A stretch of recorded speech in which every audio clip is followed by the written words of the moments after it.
And as we deal with banditry, I saw some characters who have been hiring goons and carrying them around the country in their rallies.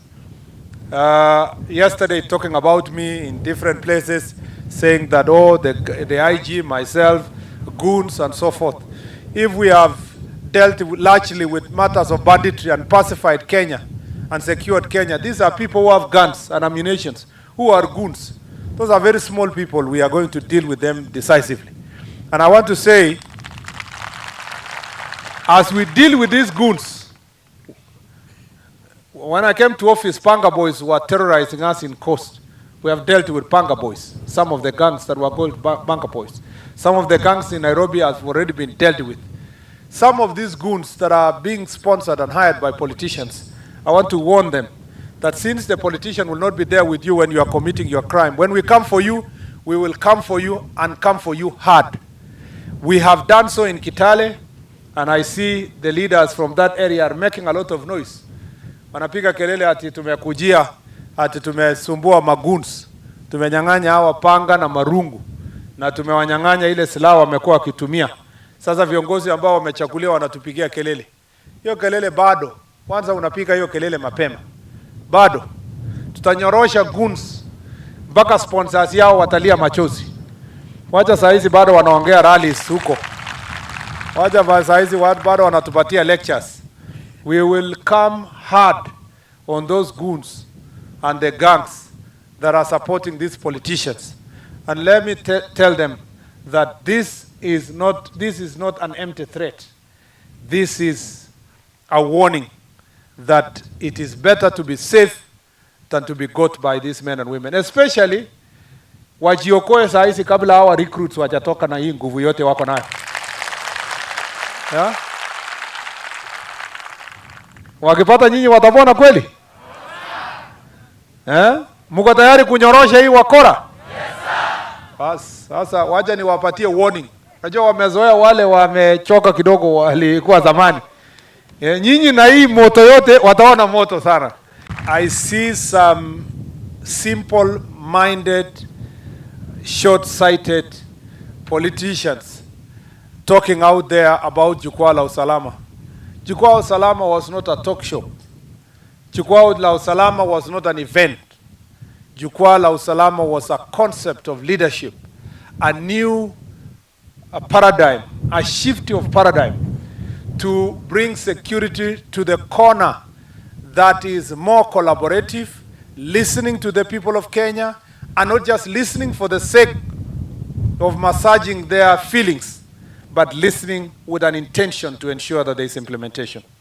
When I went around the country last year, I was not there for, Matembezi and the like. I was there specifically to listen. What do Kenyans want in our security sector? And when they said we want our men and women, when they are trained, they must be taken to the real field where they will work for training.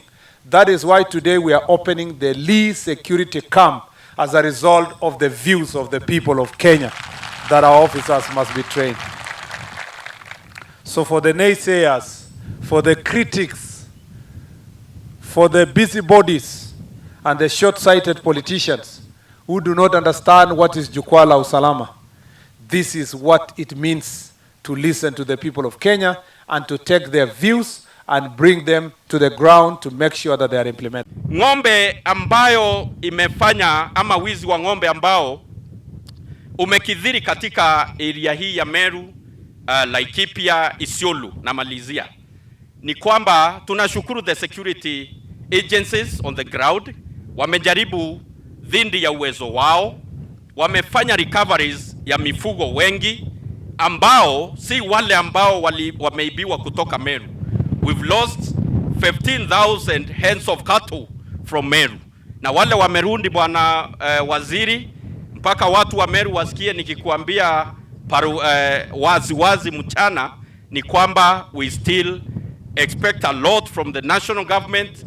Wale mifugo ambao tumepoteza warudishwe, na kama Warundi, serikali yetu panga vile community ama wale ambao wamepoteza mifugo wetu wawe compensated, na hiyo ndio ombi letu kwako, kwa sababu tunajua utapeleka hii report kwa His Excellency the President, ambaye ameweka kindole hii operation ifanyike, ndio watu wa Meru wapate haki yao ya usalama na pia kurudishiwa mifugo yetu. There were some people who were telling me, oh, you know, we don't want the recruits to leave Kiganjo. Oh, Murkomen is trying to take the recruits to his own village because he wants to kill the economy of one tribe from, Kiganjo and the environment.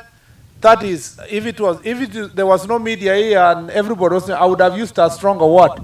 But let me just use a light word.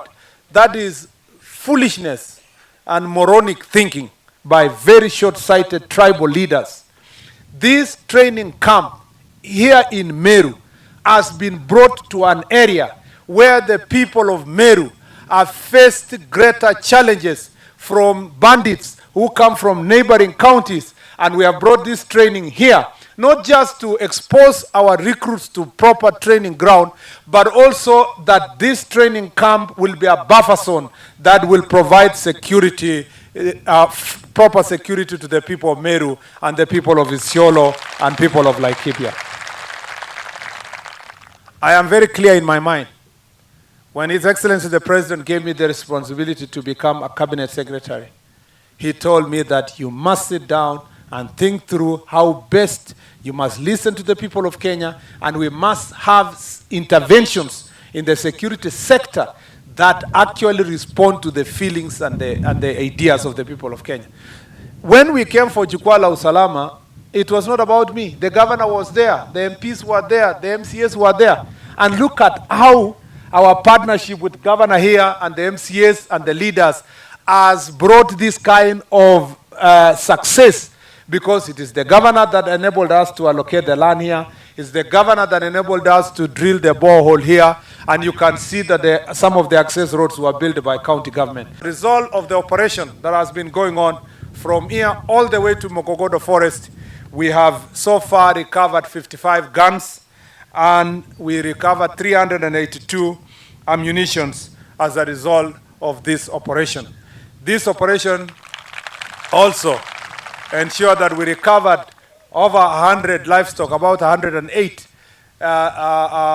cattle that has actually been hidden in the forest for years, for months. And we were able to avert also the other livestock. We returned some of the livestock that was where there was attempt stealing here, so that in total we have 170 cattle, and then we have 1,336 goats, 20 camels and 2 donkeys that have been recovered, either stolen, attempting stealing, or having been stolen before. I want to thank our security team for a good job to ensure that they protect this area. I want to assure the people of Meru and the people of Isiolo and Samburu, we are not going anywhere. Some of these measures, like the training camp, are supplementing the operational measures. And as we enter to the second phase of operation in Mogogodo Forest and the environment, I want to promise the people of Kenya that we will liberate this northern part of the country from the acts of banditry, and we will do so with we are doing so with an intention of making it permanent, not just